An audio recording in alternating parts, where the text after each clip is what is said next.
सो आज हम स्टार्ट करेंगे फाइनली अपनी साइंस का फिज़िक्स का सबसे इम्पॉर्टेंट चैप्टर जो है लाइट, जो हमारे 10th क्लास का सबसे इम्पॉर्टेंट चैप्टर है, सबसे ज़्यादा वेटेज भी है और काफ़ी इंटरेस्टिंग चैप्टर है जो आपको मज़ा भी आएगा पढ़ने में। तो बहुत ध्यान से समझना, ईजी है, जिसको हम पार्ट वाइज टॉपिक वाइज जो है हम इस चैप्टर को कवर अप करें। तो स्टार्ट विद इंट्रोडक्शन कि लाइट क्या है, लाइट की कुछ बेसिक टर्म्स जिसके बारे में आज सबसे पहले हम इस पार्ट में पढ़ेंगे। तो स्टार्ट करते हैं अपना लाइट। देखो हमारा जो लाइट है वो दो पार्ट्स में डिवाइडेड है, एक है रिफ्लेक्शन, एक है रिफ्रैक्शन। रिफ्लेक्शन एंड रिफ्रैक्शन जो हम लोग 8 वगैरह में भी पढ़ते आए हैं, बट अब ये रिफ्लेक्शन और रिफ्रैक्शन थोड़ा सा एडवांस में चला जाएगा। तो क्या है रिफ्लेक्शन, क्या है रिफ्रैक्शन, उससे पहले हमें चलना है कुछ बेसिक टर्म्स। कहता है व्हाट इज लाइट। अब एक चीज को समझो, अगर सपोज करो हम एक बल्ब, एक ट्यूबलाइट को बंद कर दे, अंधेरा कर दे, तो हमें कुछ भी नजर नहीं आएगा। लेकिन अगर हम उसी बल्ब को ऑन कर दे तो हमें सब कुछ नजर आएगा। तो all of us are familiar with the light, हम सारे फैमिलियर हैं लाइट से। तो लाइट है क्या एक्चुअली में, कि अगर हम अंधेरा कर देते हैं तो हमें कोई चीज़ नज़र नहीं आती, बट लाइट आने पर हमें सब चीज़ नज़र आती है। तो लाइट क्या है? Light is a form of energy. जैसे हम पढ़ते थे 9 में sound is a form of energy, but वो एक ऐसी एनर्जी है जो हमें सुनने में हेल्प करी, जिसकी वजह से हम सुन पा रहे हैं। बट लाइट एक ऐसी फॉर्म ऑफ एनर्जी है जिसकी वजह से हम अपने आसपास के ऑब्जेक्ट्स को इजीली देख पा रहे हैं। कौन से ऑब्जेक्ट्स, मैं कौन से ऑब्जेक्ट्स की बात कर रहा हूँ वो भी हम पढ़ेंगे। तो सबसे पहले what is light. Light is a form of energy which produce in us the sensation of site. एक ऐसी फॉर्म ऑफ एनर्जी है जिसकी वजह से हम देख पा रहे हैं, जो हमें देखने में हेल्प कर रही है, ऑब्जेक्ट्स को देखने में हेल्प कर रही है। बट कौन से ऑब्जेक्ट्स जिसकी वजह से हम ये सब देख रहे हैं। तो कुछ बेसिक इंपॉर्टेंट टर्म्स पढ़ते हैं रिलेटेड विद लाइट। तो सबसे पहले समझो what is source. Source word से समझो, सोर्स क्या है। सोर्स मतलब जिसके थ्रू लाइट आ रही है, जिस सोर्स के थ्रू हमें लाइट मिल रही है। Source of light is an object from which light is given out. एक ऐसा ऑब्जेक्ट जिससे लाइट आ रही है, जिससे हमें लाइट मिल रही है। अब सोर्सेस भी हमारे पास दो टाइप्स के होते हैं, जैसे नेचुरल रिसोर्सेस या man made. Sun is the biggest source, biggest natural source of energy. Natural source of energy है जिससे सबसे ज्यादा हमें लाइट मिलती है। तो sun is the most important natural source of earth. जैसे इलेक्ट्रिक बल्ब, कैंडल, ट्यूबलाइट, ये सब क्या है? ये हमारे इंसानों की बनाई हुई चीज है, मैन मेड है, ये नेचुरल नहीं है। तो these are the man made source of objects. Sun एक ऐसा ऑब्जेक्ट है जो नेचुरल है, जिससे नेचुरली हमें लाइट मिल रही है, बट ये वो ऑब्जेक्ट्स हैं जिससे हमें आर्टिफिशियली लाइट मिल रही है, मैन मेड। तो सोर्सेज मतलब जिस ऑब्जेक्ट्स के थ्रू हमें लाइट मिल रही है, that is called source. Next, अब सोर्सेज को ही फर्दर आगे कुछ दो कैटेगरीज में डिवाइड कर रखा है। एक होते हैं ल्यूमिनस ऑब्जेक्ट्स, एक होते हैं नॉन ल्यूमिनस ऑब्जेक्ट्स। तो ल्यूमिनस ऑब्जेक्ट्स क्या होते हैं? वो ऑब्जेक्ट्स, वो सोर्स विच प्रोड्यूस या which possess light of its own, जो अपनी खुद की लाइट प्रोड्यूस कर रहे हैं, which possess light of its own. जैसे for example sun, star, candle, electric lamp, tubelight, ये सब इनकी अपनी खुद की लाइट है, ये खुद प्रोड्यूस कर रहे हैं। These are called luminous. But non luminous means जो अपनी खुद की लाइट पोजेस नहीं करते। जैसे आपको पता ही होगा, फॉर एग्जांपल मून सन की वजह से रिफ्लेक्ट करता है। मून, बुक, टेबल, चेयर, ये सब क्या है? नॉन ल्यूमिनस है। अगर मैं लाइट बंद कर दूं, ट्यूबलाइट बंद कर दूं, अंधेरा कर दूं, तो हमें ये non luminous objects, table, chair, book में जो रूम में पड़े हुए नजर नहीं आएंगे। क्योंकि जब ल्यूमिनस की लाइट, ट्यूबलाइट की लाइट उन ऑब्जेक्ट्स पे पड़ेगी, मतलब नॉन ल्यूमिनस पे पड़ेगी, तभी वो स्ट्राइक करेगी और हमारी आईज में एंटर करेगी, तभी हम ऑब्जेक्ट्स को इजीली देख पाएंगे। तो जो नॉन ल्यूमिनस ऑब्जेक्ट्स होते हैं वो ल्यूमिनस की वजह से ही हम देख पा रहे हैं, उनकी वजह से ही विजिबल है। तो सोर्सेज को आगे दो कैटेगरीज में डिवाइड कर रहे हैं, ल्यूमिनस और नॉन ल्यूमिनस। अब एक टर्म होती है what is medium. What is medium? Medium भी क्या है? एक ऐसा सब्सटेंस है जिसके थ्रू लाइट आ रही है। जैसे हम लोग पढ़ते हैं साउंड चैप्टर में, sound needs a medium to travel, 9 में पढ़ा है। साउंड बिना मीडियम के ट्रैवल नहीं कर सकता, साउंड को मीडियम चाहिए, वो वैक्यूम में ट्रैवल नहीं कर पाएगी। Sound needs a medium to travel. But अगर हम लाइट की बात करें, लाइट को वैसे किसी मीडियम की जरूरत नहीं होती। लाइट हमेशा जो ट्रैवल करती है ना, वो स्ट्रेट लाइन में ट्रैवल करती है और बहुत हाई स्पीड से ट्रैवल करती है। तो मीडियम मतलब जिसके थ्रू लाइट प्रोपोगेट कर रही है। बट यहाँ कह रहा है मीडियम को कुछ कैटेगरीज में डिवाइड करा, ट्रांसपेरेंट, ट्रांसल्यूसेंट और ओपेक। ये कुछ मीडियम्स है। यहाँ पे मीडियम का मतलब जिसके थ्रू लाइट ट्रैवल कर रही है। बट लाइट को मीडियम नहीं चाहिए, लाइट तो बिना मीडियम के भी ट्रैवल कर सकती है। वो तो वैक्यूम हो नहीं हो तब भी ट्रैवल कर सकती है। It in a very high speed straight line में ट्रैवल करती है eight a very high speed. तो ट्रांसपेरेंट, ट्रांसल्यूसेंट, ओपेक का मतलब क्या होगा? ट्रांसपेरेंट वर्ड से समझ आ रहा है जिससे लाइट कंप्लीटली पास हो जाती है, आर पार हो जाना जिसे लाइट कहते हैं, क्लियरली पास आउट हो जाना, वो बोलते हैं ट्रांसपेरेंट। ट्रांसलूसेंट का मतलब होता है ओपेक ऑब्जेक्ट्स, तो मतलब कि पार्शली पास होना। पार्शली पास होने का मतलब हो गया जिससे, जैसे कई बार हमने देखा है ऐसे ग्लासेस होते हैं जिनसे लाइट थोड़ी ब्लर पास होती है, कंप्लीटली पास नहीं होती, तो उसे हम बोलते हैं ट्रांसल्यूसेंट। ओपेक मतलब जिससे बिल्कुल भी लाइट पास ना हो पाए, इधर से इधर तक पास ना हो पाए, मतलब आर पार ना हो पाए, तो ओपेक ऑब्जेक्ट जिसे हम बोलते हैं। तो मीडियम को 3 कैटेगरीज में डिवाइड करें, ट्रांसपेरेंट, ट्रांसलूसेंट एंड ओपेक। अब स्टार्ट करते हैं हम लोग अपने कुछ अगले टर्म्स। हमारे पास कुछ 3 टाइप्स की रेज होती है। एक होती है कन्वर्जेंट रे, एक होती है डाइवर्जेंट रे, एक होती है पैरेलल रे। देखो कन्वर्जेंट और डाइवर्जेंट का क्या मीनिंग है, आगे चैप्टर में जब हम रे डायग्राम्स वगैरह भी बनाएंगे तो एक कन्वर्जेंट डाइवर्जेंट का काफी यूज है। कन्वर्जेंट रे मतलब होता है कन्वर्ज हो जाना। कन्वर्ज हो जाना मींस जब कोई लाइट, बहुत सारी लाइट रेज आ रही हैं, आके एक जगह पे मीट हो जाना, बहुत सारी चीजें आ रही हैं आके एक जगह पे इकट्ठे हो जाना, मतलब एक जगह पे आके कन्वर्ज होना। बहुत सारी लाइट रेज आ रही हैं और जिस पॉइंट पे आके वो मीट कर जाती है, मतलब उस पॉइंट को कन्वर्जिंग पॉइंट बोला गया। कि कन्वर्ज हो जाना मतलब होता है बहुत सारी रेज आकर एक पॉइंट पे जब मीट हो जाती है उसको कन्वर्ज होना बोलते हैं। डाइवर्ज मतलब फैल जाना, जब एक पॉइंट से डिफरेंट डायरेक्शन में लाइट का फैल जाना उसे बोलते हैं डाइवर्जेंट रे। पैरेलल मतलब जो लाइंस कभी भी आगे एक्सटेंड करने के बाद भी इंटरसेक्ट ना करे, जिसको पैरेलल रे। तो ये कुछ बेसिक टर्म्स। अब सबसे इंपॉर्टेंट टॉपिक शुरू होता है, नेचर ऑफ लाइट। लाइट के भी 2 नेचर होते हैं। Light has a dual nature, double nature. वो मतलब कहने का मतलब आप ये समझ लो, लाइट 2 थ्योरीज पर बेस्ड है। एक होती है वेव थ्योरी, एक होती है पार्टिकल थ्योरी। एक होती है वेव थ्योरी, एक होती है पार्टिकल थ्योरी। अब दोनों का मतलब क्या है? According to wave theory, light consists of electromagnetic waves. According to wave theory, light consists of electromagnetic waves which do not require any material medium like solid, gas or liquid. Light electromagnetic waves से बनी है जिसको किसी medium की जरूरत नहीं है, like solid, liquid और gas, for their propagation, travel होने के लिए। But according to particle theory, particle theory कहती है लाइट किस चीज से बनी है?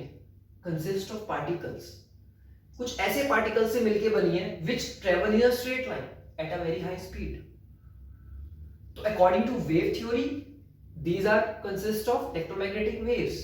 ये लाइट क्या है? कुछ इलेक्ट्रोमैग्नेटिक वेव्स से बनी है जिनको किसी मीडियम की जरूरत नहीं है ट्रेवल होने के लिए। मीडियम मतलब लाइक सॉलिड, लिक्विड और गैस।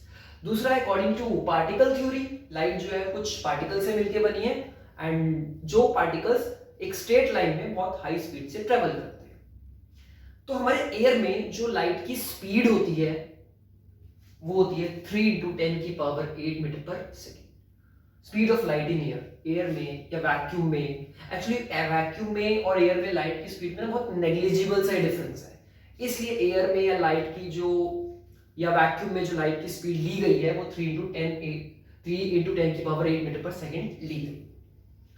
तो देखो ये कुछ बेसिक टर्म्स हैं which are related with light. जो अब स्टार्ट करते हैं हम लोग अपना इस चैप्टर का इंट्रोडक्शन के बाद का सबसे पहला टॉपिक। सबसे पहला टॉपिक है plane mirror, reflection of light from a plane surface, that is plane mirror. Plane mirror में रिफ्लेक्शन ऑफ लाइट का क्या कंसेप्ट है? हम लोगों ने 8th में भी पढ़ा। हमारे पास 3 टाइप्स की रेज होती है, incident ray, normal ray and reflected ray. Plane mirror, normal हमारे जो घर में मिरर्स होते हैं, प्लेन मिरर्स की बात हो रही है, प्लेन सरफेस की बात हो रही है। तो कंसेप्ट कहता है जब कोई रे ऑफ लाइट, जब कोई इंसिडेंट रे ऑफ लाइट जब किसी प्लेन मिरर पर स्ट्राइक करती है तो वहां से वो रिफ्लेक्ट बैक होती है। एक होती है इंसिडेंट रे, एक होती है रिफ्लेक्टेड रे, एक होती है नॉर्मल रे। तो जब कोई इंसिडेंट रे किसी प्लेन मिरर पे स्ट्राइक करती है, ये हमारा प्लेन मिरर है, तो प्लेन मिरर पे स्ट्राइक करेगी, वहां से रिफ्लेक्ट बैक भी होगी। तो जो स्ट्राइक कर रही है वो आपकी इंसिडेंट रे, और वहां से जो प्लेन मिरर से स्ट्राइक करके जो रिफ्लेक्ट बैक हो, उससे टकरा के जो वापस आ रही है वो रिफ्लेक्टेड रे है। उन दोनों के बीच में एक रे होती है हमारी नॉर्मल। एरो में दोनों साइड बना दो, क्योंकि नॉर्मल रे क्या है, एक ऐसी रे है जो जब जाएगी तो उसी पॉइंट से वापस भी आएगी, उसी सेम स्ट्रेट पाथ से वापस भी आएगी। तो इन दोनों के बीच में एक एंगल बनता है, एंगल आई और angle r, angle of incidence और इधर से एंगल ऑफ रिफ्लेक्शन। जिस पॉइंट पे तीनों रेज मीट करती है, जिस पॉइंट पे तीनों रेज मीट करती है, उस पॉइंट को पॉइंट ऑफ इंसिडेंस बोला जाता है, उस पॉइंट को पॉइंट ऑफ इंसिडेंस बोला जाता है। अब इस प्लेन मिरर के कुछ लॉज होते हैं, कुछ कैरेक्टरिस्टिक्स फीचर्स होते हैं जो हम स्टार्ट करते हैं। तो laws of reflection of light, तो इस लाइट के रिफ्लेक्शन के लॉज क्या है? हम लोग पढ़ते आए हैं काफी 7th 8th से। First law of motion, according to first law of motion, angle I is equal to angle R, means angle of incidence is always equal to the angle of reflection. ये हमारा first law है। According to second law of reflection, incident ray, normal ray and reflected ray all lie on the same plane. ये जो तीनों की तीनों raise है ना, वो एक ही सरफेस पे, एक ही प्लेन पे क्या करती है, लाई करती है। These are the two laws of reflection. First, angle I is equal to angle R. Second law, incident ray, normal ray and reflected ray all lie on the same plane. तो these are the two laws जिसके basis पे हमें question पूछे जा सकते हैं। What are the two laws of reflection? But what is reflection? What is reflection? एक होता है रिफ्लेक्शन, एक होता है रिफ्रैक्शन। रिफ्रैक्शन हमारे लाइट का सेकंड पार्ट है, हम समझेंगे क्या होता है, दोनों में डिफरेंस है। रिफ्लेक्शन मींस जब कोई रे ऑफ लाइट किसी चीज पे टकरा के वापस आ जाए, जैसे लगता है बाउंसिंग बैक ऑफ लाइट। जब कोई बॉल फेंकते हैं तो बॉल फेंक के वापस आ जाती है, बाउंस बैक कर जाती है, उसे बोलते हैं रिफ्लेक्ट होना। ऐसी रिफ्लेक्शन ऑफ लाइट का मतलब जब कोई चीज किसी चीज पे स्ट्राइक करके वापस रिफ्लेक्ट बैक कर जाए, उसे बोलते हैं रिफ्लेक्शन ऑफ लाइट। उस रिफ्लेक्शन के हमारे दो लॉज हैं, angle i is equal to angle r, and incident ray, normal ray and reflected ray all lie on the same plane. और जिस पॉइंट पे ये तीनों रेज मीट करती है उसे बोलते हैं पॉइंट ऑफ इंसिडेंस। ये हमारा प्लेन मिरर का कंसेप्ट। अभी हम इस टॉपिक में आगे जाके स्फेरिकल मिरर्स भी पढ़ेंगे। अभी प्लेन मिरर के बारे में समझ रहे हैं कि प्लेन मिरर के अंदर क्या क्या चीजें हैं।